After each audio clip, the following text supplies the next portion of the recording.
Match 17 was another nail-biter for the DP World ILT20 Season 4. The Knight Riders had a bat first, and it was Livingston with the 76 off 48 and Shafane 39 off 35. Ferguson took 3, but then it was the Vipers' turn to have a bat, and they just couldn't do it. And in the end, they fell short by 1 run and had their first loss of the season. Hello everyone, welcome back. This evening I've got 2 Pakistani legends, Aruj Mumtaz, Wasim Akram and Otis Gibson, who is the assistant coach, am I right in saying? Assistant coach, yeah. Very nice. You'll be a very happy assistant coach, of course. Yeah, for sure. Look, the season's not gone great so far, but you know, we were really pleased to get over the line tonight. Oti, for start off with, it was good to see you smiling.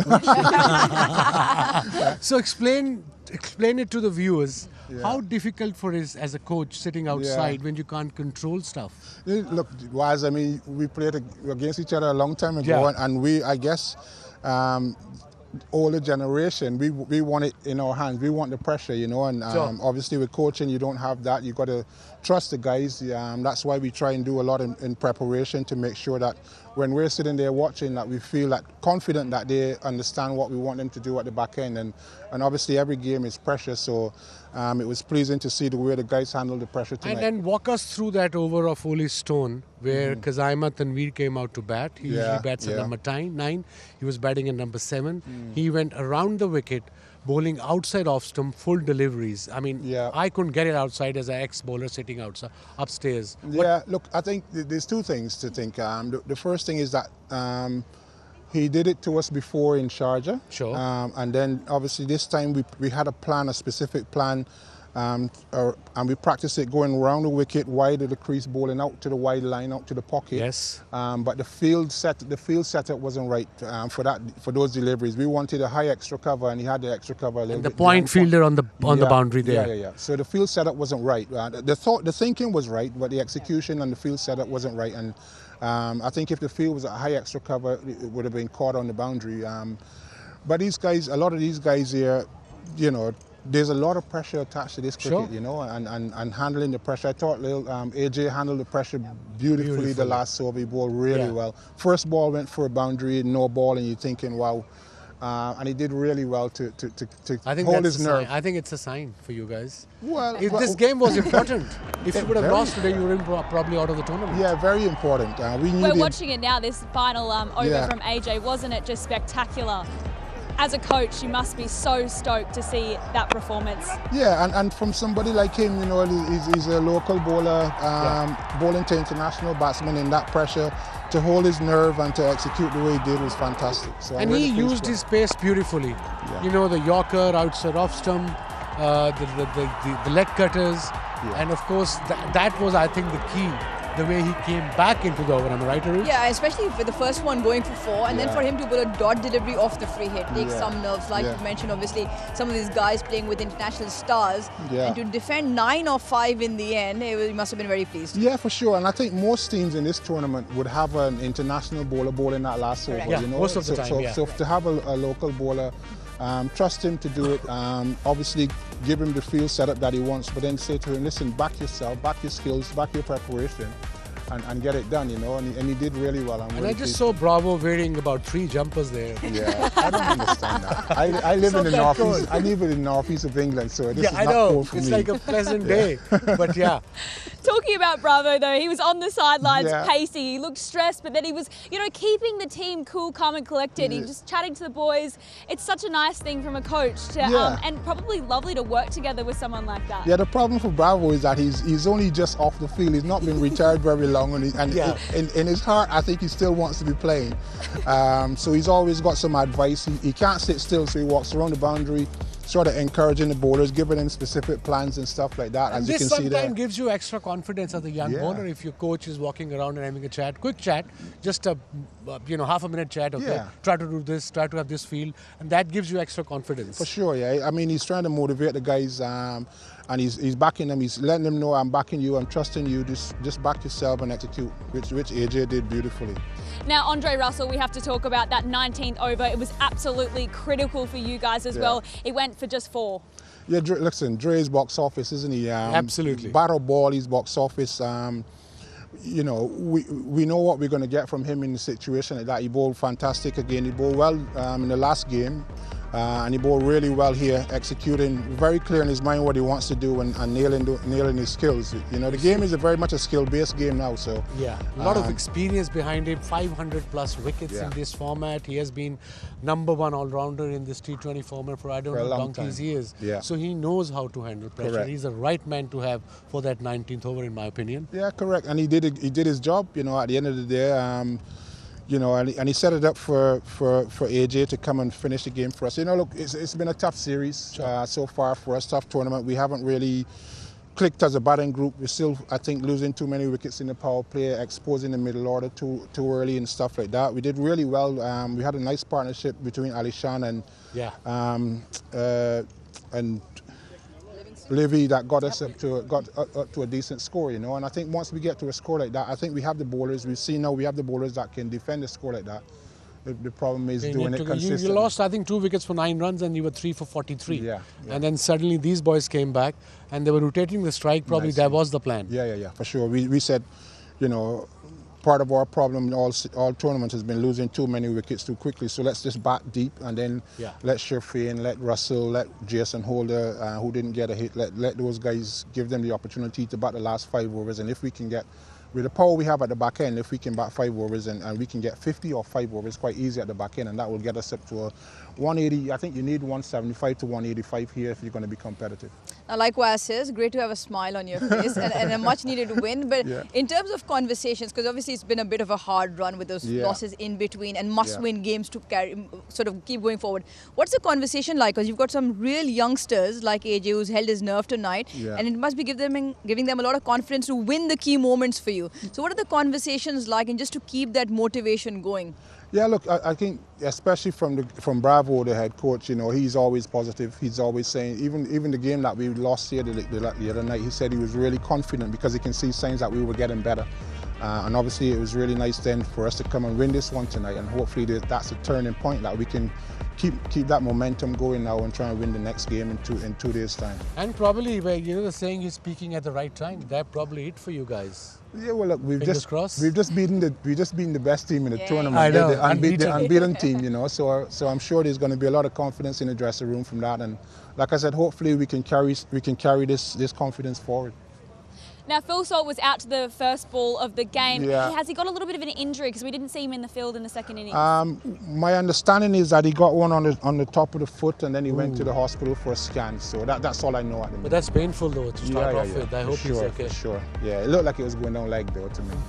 Looks like it. He was going down leg. I don't know. It was going down leg. It swung at a right angle and hit this leg stump, but anyhow. All right, at least you won it. You won it. All right, you won the game. Absolutely. But at least we got to see salt and pepper. Bravo said in our show that we'd never see it happen, and we were all happy that there was a little bit of seasoning up the top this afternoon. Yeah, of course. Look, it didn't work out tonight. Hopefully, Salty is fine, and then we can put them out again in 2 days' time. Yeah.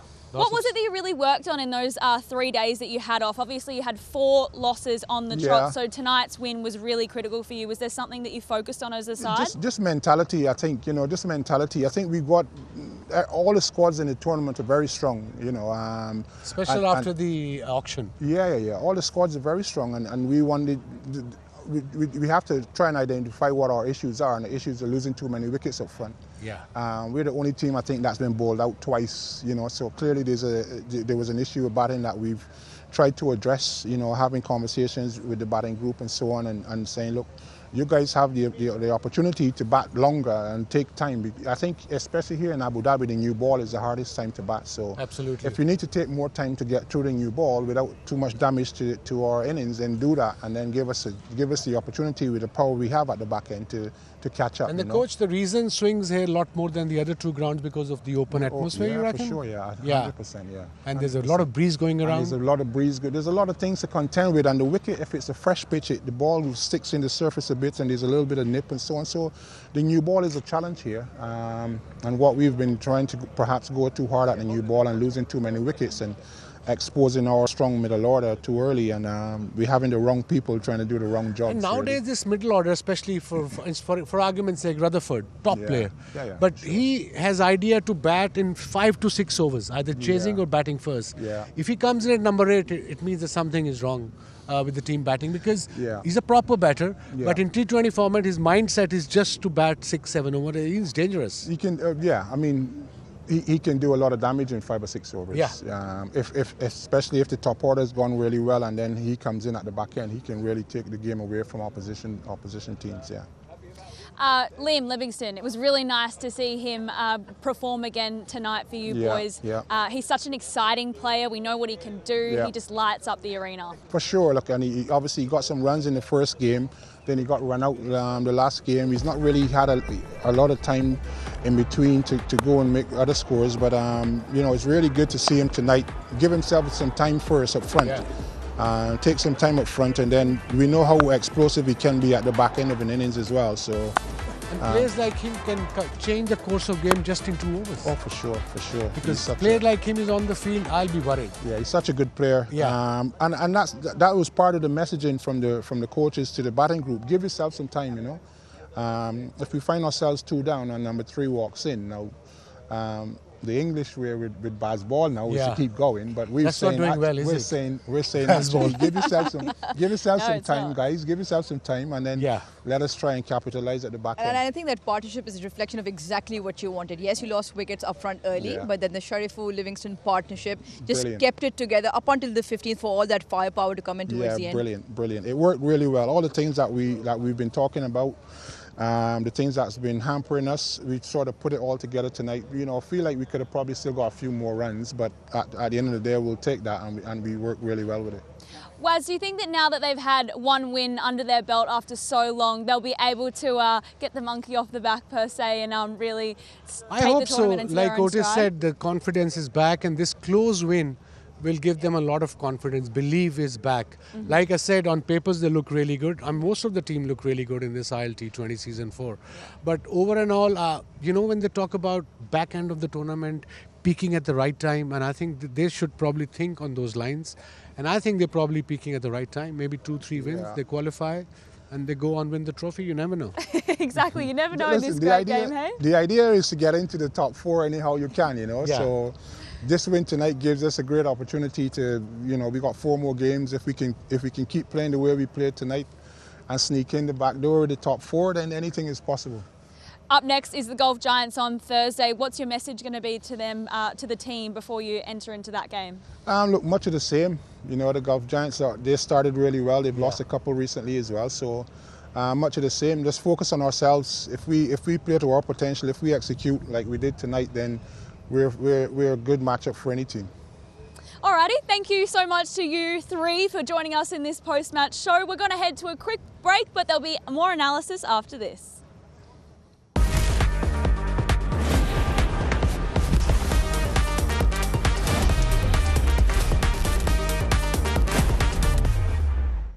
Welcome back, everyone, to Unpack match number 17. I've got Awais Shah and Mike Hazeman beside me.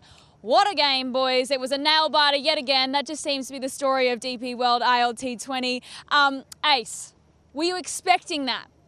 No, but I tell you what, it was a great game of cricket. I mean, it was seesaw all the way right till the end, and even till the last delivery. To bowl that slow ball in and have the presence of mind to go for it and then deliver the skill, outstanding. I thought AD Knight Riders just about deserved to win it, and of course they ended up nicking the game. Absolutely. You were both on comms together. Hazy, were you thinking it was going to go into a super over? I said, well, let me just start. At the start of the game, I said I thought that when I started the build-up, I thought that there was going to be a very close game today. I was expecting a close game today. I thought it was due that the Knight Riders played well, and I thought that I thought that my comment was something like the lines that on paper they're not playing. They're miles apart, but they're not miles apart. But on grass they are at the moment, or something similar. But yeah, I thought it was just a terrific game. That's the 8th thriller we've had in season 4. I mean, that's unbelievable stuff. It really is. Match number 17. That's all. So it's quite extraordinary. So. Yeah, I thought it was going to go to Super Over, actually, I must admit. I did think it was. I didn't expect a buy scramble at the last minute. I thought it was going to get hit in the outfield somewhere and come back for the second. Or anyway, great game, great finish. I thought you two said Vipers were going to take it out, though. We did. Yeah, you're right. Yeah, and you're occasionally we're wrong. Oh, that's good that you can admit it, though. I like that. Or always, I'm wrong. Yeah, aren't you down the bottom? Correct. Thank you very much for that, Grace. Thank you. Oh, it's okay. Don't worry. I won't rub it in anymore. Right, their skipper, though, played his part tonight with the ball. Wasn't he just fantastic, Casey? Yeah, he's been good. He's been really good, I think, since he's arrived, of course, and he's bowled well. He's bowled with pretty briskly. And I think his 3 wickets for 34 are really tidy stuff. I mean, this is right at the top, so it's really important that he sets a tone as well. And really good work to see him do this. It's been always such a good performance for New Zealand, and he wasn't too excited about that last wicket because there was a little bit of tap going around the place, but overall I think it was terrific. Lockie Ferguson, he adds a lot to that change room. You talk to some of these guys, they just talk about how good he is in the change room as a captain and that sort of stuff, and of course Sam was there beforehand, so between the two of them it's a good pairing. Do you think that is key to their success so far, that they've got great leadership, not just in the skipper but also an experienced player like Sam Curran? Yes, I do. Sam, I think, is a terrific T20 player. Listen, I mean, the fact that they won those 3 really tight games, I mean, that could have gone either way, those 3 really tight games, and they won all 3 of them. I mean, only good teams do that. So, and that goes down often to the atmosphere in the change room and the guys pulling for each other and getting them across the line somehow. You know who else has been absolutely sensational? Kazima Tanvir, first ball, wicket. Yeah. That was exciting stuff to take Phil Salt. I think the last game he played, he picked up a couple of wickets in the first over he bowled, but this time first ball, Phil Salt. I mean, as you know, Ace, I mean, Salt is such a dangerous player. He certainly is a dangerous player. I mean, when he gets going, I tell you what, you better watch out. And to get rid of him first ball, use that ball to get it pitched up there and use the swing was very good. And then, of course, I thought his spell was very good. And, of course, with the bat, I mean, he's a handy man to coming down at 7 and 8. When you need those boundaries, and he delivered the boundaries, and he nearly pulled it off. I mean, he managed to somehow squirt the ball down to third. I have no idea how he did that. So fine. And, of course, possibly just ever so slightly turned the game back into the favour of Vipers. However, Russell, I thought, bowled really well. And, of course, in the end, got rid of Kazima. Absolutely. Had a little angel on his shoulder tonight. But he had an angel on his shoulder last time these two met as well, because we saw that he was really the match winner for the Vipers. He carried. So did you think that he was going to get that glint in his eye again and carry? I must admit, I thought he might, actually. I must admit, I thought he was going to actually get them home the way he's been batting. And, of course, he strode out there straight away and he hit a couple of boundaries and away he went. But as Ace was saying, I mean, that slow ball from AJ Kumar was just ridiculous in that time. To have we saw him bowl that in Sharjah. It was just extraordinary, the back of the hand slow ball. His control with that delivery and admittedly, what I thought was really good, and Jason Horder had a long chat with AJ, going from around the wicket to back over the wicket, because he tried it a couple of times around the wicket and went leg side in the game. So he went back to over the wicket as a left armer. And that slow ball was just unbelievable. It was, and I think it also makes more sense to bowl a slow ball at this ground because the outfield's that little bit bigger compared to Sharjah. And of course, if you do hit the ball here, it does go up and it doesn't quite carry over the boundary like that, which it may well do at Sharjah. Here, it holds out, and of course, in the end, he did go to slow ball and deceived the batsman, and of course won the game for the Knight Riders. And then, of course, held his nerve at the very last ball, like we just saw then. Amazing. We saw the highest run partnership from the Vipers, Max Holden and Fakhar Zaman. Yep. Their 96-run partnership. That's the highest ever for the Vipers so far for their opening pair. Did you think that, they really took the game on well and put the Vipers in a good position? There's a couple of things to remember here. Max Holden was retired at one stage, retired out early in the tournament, and the next game he came out and he played really well. So for him double up again and play well again today was really good. And he got, the stand was really good. It was 97 and it was off 69 deliveries, so it was really good stuff. So Whakazamana will be disappointed because he hasn't got himself a big score yet, and he's a big-time player, and he needs to actually kick on and win these games for the Vipers when they're tight like this and get them off to a good start. So when you get that opening stand going, he's the sort of bloke who normally kicks on and gets to 70 or 80, and that makes a big difference. Absolutely. Now, they were 6 wins on the trot. They've got a qualifying spot next to their name. But what is it about for them now to really cement the top 2 spots so that they can potentially win the tournament if they have a loss in that qualifying game? So important to get two bites at the apple. I mean, it's very important to get that at the end. So, they've obviously got to keep playing well. They've got to get back on the horse and make sure they front up and remember the string of 6 wins in a row. They'll be, sometimes it's not a bad thing to lose at this stage, actually. They get a bit of a wake-up call and away you go. You kick on again and just sort out a couple of things and play on. Yeah, I don't think they'll mind the game tonight. Look, yes, they lost off the last ball. These things happen. I thought they played some really good cricket. I thought they played some smart cricket when they batted first up. And then, of course, back end of the game, they were still in it right till the end. So they will take a lot of heart from that.